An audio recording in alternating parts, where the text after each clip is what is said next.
This is a tactical scalper, and we're going to talk about this current swing trade I'm in. I've had a couple questions, and hopefully this will kind of answer that. Now, look, when you swing both ways, when you buy a equal amount of calls and puts, it sounds easy and great in theory.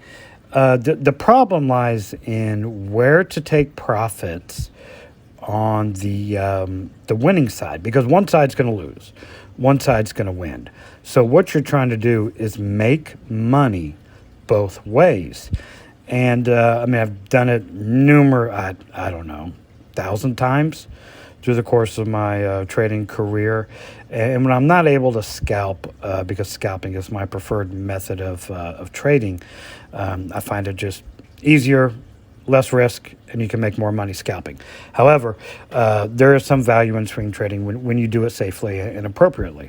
So you see this arrow down here. That's when I went in on a call and put strategy. So I have an equal number of calls, equal number of puts. Now today my calls are doing really well.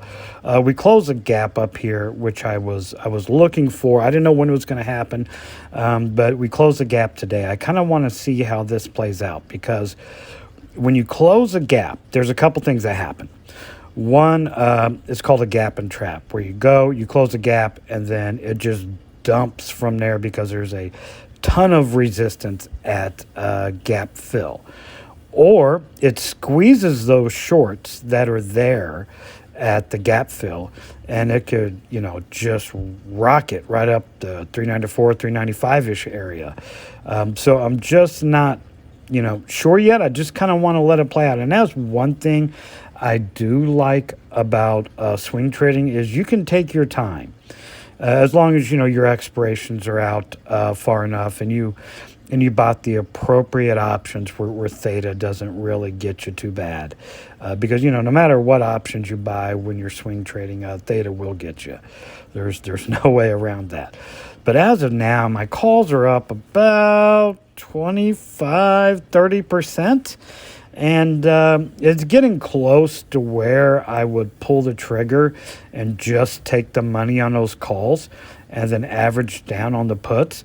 But we just don't know what she's going to do. I mean, she could go all the way back up there and test that trend line again for all we know, right?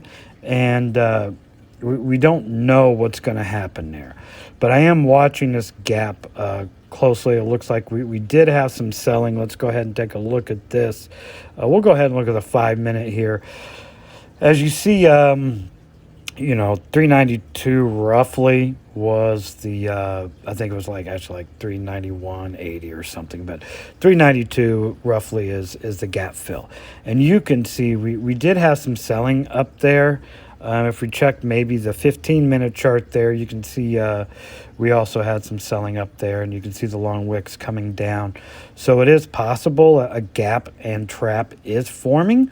So I'm debating on taking money on the calls, but I will probably wait until closer to end of day before I decide to take money on that. So we're just going to see, and even on a daily candle there, you can kind of see that that wick up there, that where some selling took place around the gap fill. There was probably a lot of sellers lurking and waiting to push it back down. Now, to my eyes, it looks like we just formed a lower high from over there from our double top at 410. Doesn't mean it'll hold. Doesn't mean anything. It just looks to me like there's a double top, a lower high forming. So if that is indeed the case, it may take a couple more days to play out. I may go ahead and take profits on these calls here end of day and just see what happens. But then I will obviously regret it if it goes up to 395. So I'm just not sure how I'm going to play it out yet. I just kind of want to see how the rest of the day goes. And if we do get a push up and back above 392, and if we get up to 393, it's definitely looking like 395 would be on the table, and I would definitely take profits there on my calls around 395. There's no doubt about that, because I would put them up like 50, 60, 70%, something crazy like that. So I'm just kind of watching this. And this is what happens when you swing both ways and the conundrum of when to take profits. But I think a good rule is starting around 30% on the winning side is when you need to start thinking about taking profits. And I'm just not there yet because my puts are down about 25%. My calls are up about 25%. So we're just going to have to wait and see how this plays out. But I do think it is extremely safe when you swing both ways because you can make money both ways. You just wait for the calls to go 30, 40, 50%, whatever.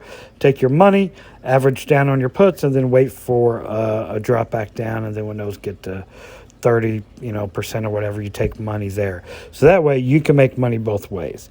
It does take time for this strategy to work out. It is not. It is a patient man strategy. So that's why I always buy out. A month and a half out at least. Sometimes I'll buy 2-3 months out, just to give it time to work and not allow theta to eat away too much. So that's where I'm at with this current swing trade I'm in. Just holding and waiting for these calls to get to 30% so it can make me make a decision. But as of right now, I'm only up 20, 25% on these calls, so not looking to take money yet. This is a Tactical Scalper out.